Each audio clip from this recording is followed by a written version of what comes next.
Uylanishlik. Xudosizlarning tushunchasida bu musibat. O'g'lim deyapti. Bugungi kuning seni hayotidagi eng baxtli kuning.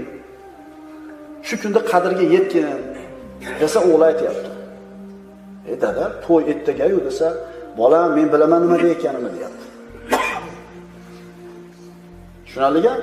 Uylanding, tugading degani. Bularning tushunchasida uylanishlik hayotni huzur halovatidan foydalanishlik tugadi. Endi o'lding degani. Yana bular uylanganda ham eng bir qaddi qomati tekis, go'zal ayolga uylanishlik kerak deyshadi. Agar shunaqasiga uchramadingmi, demak sen baxtsizsan. O'zi uylanishlik ular uchun musibat. Islomda-chi? Yigitlar jamoati dedi Alloh Rasululloh. Man istata minkumul ba'a falyatazawwaj. Kimlar uylanishlikka imkon topsalar uylaninglar degan. Tezroq uylaninglar degan. Alloh va payg'ambarning bergan o'lchovda tezroq uylanishlik kerak. Kim uylansa dinini yarmini komil qildi degan Rasululloh sollallohu alayhi vasallam, qolgan ikkinchi yarmida Allohdan taqvo qilsin deydi. Bularda nima deyapti? Siz, men, oilamiz islom bergan o'lchov bilan qarayapmizmi hayotga? Shu savolni beringda. Avvalgi ma'ruzalarimda aytganman. 10 ga kirgan, 9 ga kirgan o'g'lingiz, qizingiz sal esini tanib qoldi. O'tkazib turib so'rang. Bizning mahallamizda eng zo'r yashayotgan kim? Bizning mahallamizda eng yomon yashayotgan kim? Shunda haligi 9-10 ga kirgan bolangiz, agar sizga dunyosi to'lib toshayotgan odam zo'r yashayapti, dunyosi yo'q, kambag'al, faqir yashayotgan odam yomon yashayapti dedimi? Demak, sizning oilangizdagi o'lchovda aytdi shu odam. Shu bolangiz sizdan eshitgan, onasidan eshitgan, oilada berilayotgan tarbiyaviy muhitdan olgan xulosasini aytayapti. Qani bu yuborib qilib ko'ringlarchi shuni. Yo'q, onalar bo'lmaydi, ham yo'g'i zo'r bo'lsa ham namoz o'qimaydi ular. Qizlar manaqa avratlarni ochib yuradi, otasi manaqa aroq ichib keladi. Ularnikida manaqa bir din bo'lmaydi deb turib aytayotgan bo'lsa, endi monalar yaxshi. Dunyoda latalutasi zo'r bo'lmasa ham Allohni taniydi, aroq ichmaydi, halol bunaqa deyotgan bo'lsa, demak tushunarliga boyaga yosh bolangizni berayotgan javobi sizning kimligingizni sizga o'zi ko'rsatib beradi. Biz dunyoga qaysi ko'zoynak bilan qarayapmiz?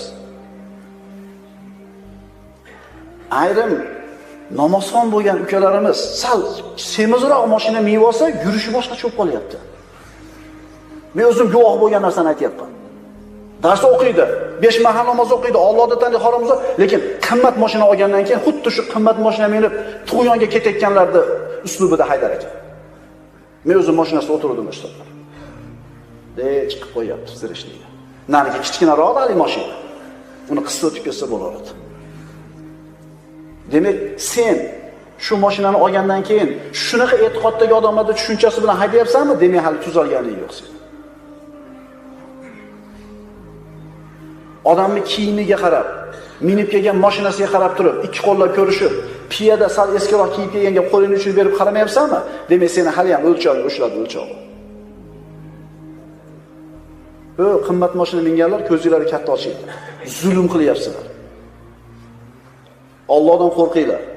Qizil yurmanglar, birovni qismanglar, signal chalmanglar, yo'lga turib olmanglar o'rtaga, mashinalarni ikkinchi qilib qo'yib qo'ymanglar.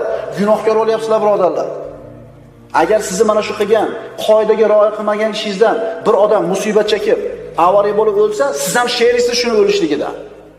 Moliga, joniga talofat yetadigan bo'lsa, siz ham javob berasiz qiyomat kunida. Zulm qildingiz. Endi boyaga qimmat mashina qilayotganlar kichkinaroqqa tushib qolsa, uni qisishib olsa, normallik deb ketaveradi, shunaqa bo'ladi deydi.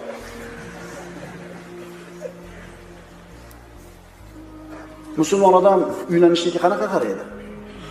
Allohning nuri bilan qaraydi. Payg'ambarning o'lchovi bilan qaraydi. Fazfar bilatid-din taribat yadak. Dindorini tanlagin, baraka topgor degan payg'ambarimiz sollallohu alayhi vasallam. Ha, albatta chiroyli bo'lsa, nasl nasabli bo'lsa, boy bo'lsa, yana dindoron bo'lsa, nur ustiga nur. Qani bunaqa kelin? U agar hamma sifatlar jamlangan bo'lsa, zo'r. Ammo birinchi o'ringa akalar dinini qo'yishlik kerak.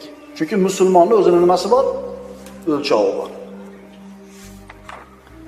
Shuning uchun musulmon odam dunyoga to'g'ri qarar ekan, birodarlar. harom tijorat har qancha katta foyda keltirayotgan bo'lsa ham balo deb qaraydi buni. Halol tijorat qilib ozroq topayotgan bo'lsa ham barakot deb qaraydi bunga. Payg'ambarimiz sollallohu alayhi vasallam hadis shartida shunday marhamat qiladilar. Imom Termiziy va Ibn Mojada Man asbaha minkum aminan fi sirbihi muafa fi jasadi indahu quta yawmihi fakannama hizat lahu ad-dunya. Mana shu inson Payg'ambar alayhisalom bergan o'lchov bilan qarasa, qarang qanaqa bo'ladi. Rasul aytibdilar. Kimki o'z uyida omonlikda bo'lsa, jasadi salomatlikda bo'lsa, kunlik taomi huzurida holda tong ottirsa, xuddi unga butun dunyo jamlangandek bo'ladi. Nima deyildi? Uyi omonlikda, tani salomatlikda, bir kunlik ovqati bor holda uyg'onsa, hamma dunyo mana shu odamning cho'ntagida ekan deyapti. Aytinglarchi, yo'qmi odamlarda shu narsa? Yo'qmi shu narsa? Bor. Lekin ko'radimi shuni? Nimaga ko'rmaydi? Nima deb o'ylaysizlar? Nimaga ko'ra olmayapti mana shu 3 ta ne'matni? O'sha g'arb bergan madaniyat bilan qarayapti. Ular bergan tushuncha bilan o'lchayapti. Lekin payg'ambarimiz aytgan, "Ertaman uyg'oning, maza qiling, birodar, maza qiling.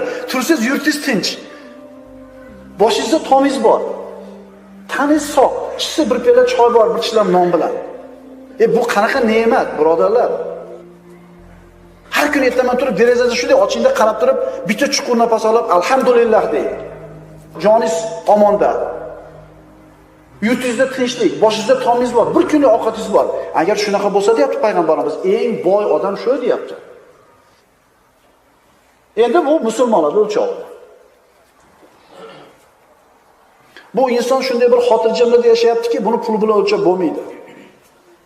Chunki hadislarda shunday keladi, kim dunyodan o'ziga yetadiganidan oshiqchasini olgan bo'lsa, bas sezmagan holda o'zining halokatidan oldi. Dunyoda o'ziga keragidan oshiqchasini olgan bo'lsa, bir inson o'zi bilmagan holda o'zini halokatidan oldi. Kim tong ottirsa, g'ami dunyo bo'lsa, turdiyu ishga borish kerak, turdiyu moncha olib kelish kerak, turdiyu moncha sotish kerak. Kim tong ottirsa-yu, uning eng katta g'ami dunyo bo'lsa, mana nima bo'ladi qarab turing. Alloh taolo uning faqirligini ikki ko'zining o'rtasiga yozib qo'yadi. Ishini sochib qo'yadi. Lekin dunyodan unga faqat yozilgan narsa beriladi. 50 ga kirsa ham ishlayapti, 60 ga kirsa ham ishlayapti, 70 ga kirsa ham shu ishlayapti. Yo harom emas ishlash, lekin g'am bo'lib qolmasin bu dunyo.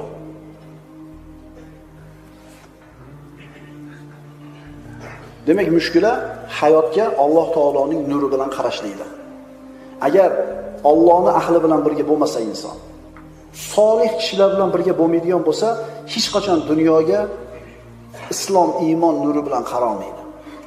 Chunki ahli ilmlar, Allohni tanigan kishilar so'raysiz, javob beradi.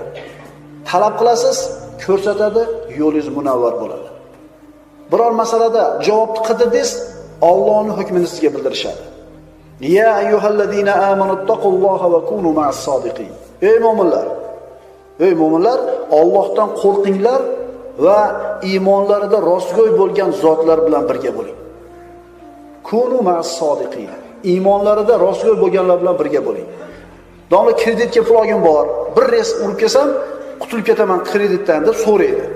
O'zi odatda bizlar olib bo'lgandan keyin so'raydi. Men savol javob qilib kiramiz. Mana qiluvdim, endi nima qilay? Men qanday bilay endi? Sen shuni qilmasdan turib so'ragan edim, men aytardim, harom, yaqinlashma. 1% emas, 0.1% bo'lganda ham harom. Pacharing chiqadi deb aytar edim. So'ramading, endi bittar ol. Endi tavba qil.